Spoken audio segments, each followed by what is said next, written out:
Very good morning, friends. Today we are going to learn about what are organic semiconductors.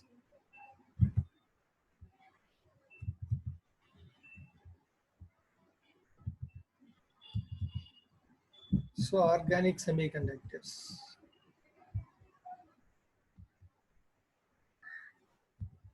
Organic semiconductor. What are organic semiconductors? Organic semiconductors are conjugated organic polymer materials having very high conductivity. What is the conductivity order?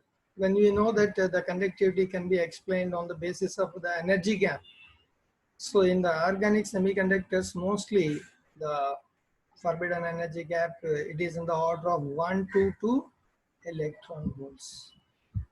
So what is the important word here? Conjugated organic molecules. What is a conjugated organic molecule? Conjugated organic molecules are the polymers which are having alternative single and double bonds. So this is a double bond, this is a single bond, this is a double bond, this is a single bond, double bond, single bond. Alternatively, single and double bonds are there in a polymer in their end-to-end structure called conjugated molecules. So normally, conduction is possible due to free electrons. In an organic polymer, where we normally get a free electrons because of the pi bonds. If these pi bonds are distributed throughout one to end structure in an alternative fashion, then they can migrate from one end to the other end and cause the conduction process. So that's why these polymers, normally polymers are insulators in nature, but if conjugated polymers are there, then they normally conduct electrons. So that's why these conjugated polymers we otherwise called conducting polymers. The best example for these conducting polymers are polyacetylene. See, have alternative single and double bonds. In the similar way, polyphenylines. So this is the phenyl structure. If they are attached like this, then we normally get the polyphenylines, single bond, double bond, single bond, double bond. So wherever the single and double bonds alternatively present, they normally give a conduction. So we normally call them as conducting polymers. Similar to inorganic semiconductors, organic semiconductors are also two types, intrinsic semiconductors and extrinsic semiconductors. This classification is based on the assistance. Thermal assistance, we can call them as a pure semiconductors. Impurity assistance, we can call them as a extrinsic semiconductors.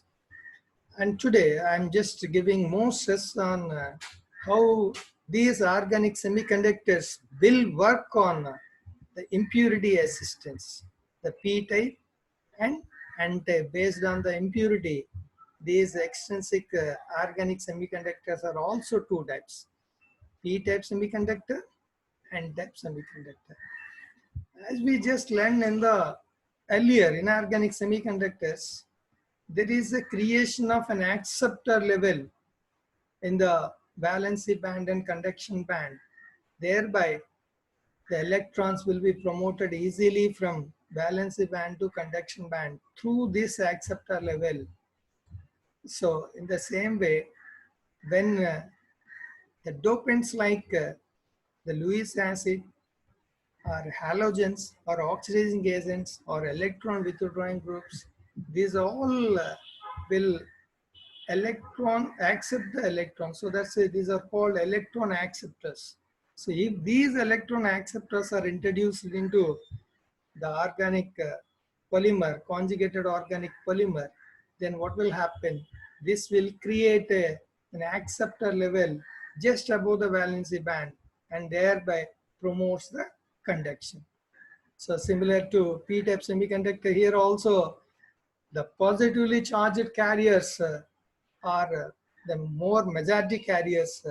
So that's why here they are called a p-type semiconductors. So acceptor level will be developed in between the valency band and the conduction band. Because of this, we are all know that acids, they are normally electron deficient. They normally allow electrons, they gain electrons. The same way oxidizing agent, it will gain electrons. Halogens, electronegative in nature, they gain electrons. So electron withdrawing groups, they all accept electrons. So any of these that we can add as a dopant in a conjugated organic polymer to make as p-type semiconductor. Similarly, in n-type semiconductor, we have to add dopants like electron donors that which donate electrons, like a Lewis basis. It donates an electron pair in H3 or H2. Or reducing agent, it will undergo oxidation and gives an electron. So that's why reducing agent also donates an electron. Metals, electropositive in nature, they donate electrons. There are electron donating groups. Any of these, when we are added to a conjugated organic polymer, there will be a donor level is formed in between the valence band and conduction band. Thereby, it makes easy the conduction process of electrons. So here, similar to inorganic n-type semiconductors, here also the mesotic carriers, because electrons are the donors, the mesotic carriers in conducting electrons are negatively charged electrons. So that's why we normally call them as n-type semiconductors. So the mechanism that we normally see, taking an example of a p-type semiconductor. So we are just discussing only a p-type semiconductor because n-type semiconductor is similar to it. Suppose in a p-type semiconductor, what we have to dope an electron acceptor. Electron acceptor is an oxidant or a halogen like that. When we are doped to an oxidant or a halogen to an organic polymer, then this dopant will abstract, this oxidant or a halogen will abstract an electron from conjugated polymer. They gain the electron from a conjugated polymer. Thereby, a vacancy or cation radical will be formed, or otherwise a hole will be formed. How? See, just look at the mechanism. This is a alternative double bond and a single bond in a polyacetylene. Now we are doping an oxidant or a halogen. So for our case, we can take a oxidant. Normally, when double bonds are there like this, we can write these double bonds. Suppose the double bond is broken. This double bond is broken. Then what will happen? This the covalent pair, the negative electrons will go here, and the positive ion will present here. So either electrons, if they are moved to here, then electrons will be there and positive ion will be there. So I just want to write this structure in another way, in a charged form. This is the charged form of the structure, and this is the positive ion, this is the negative ion. So these electrons are moved here, then we normally get a negative side. So now I just adding an oxidant, a dopant. So I'm adding an oxidant dopant, then what will happen?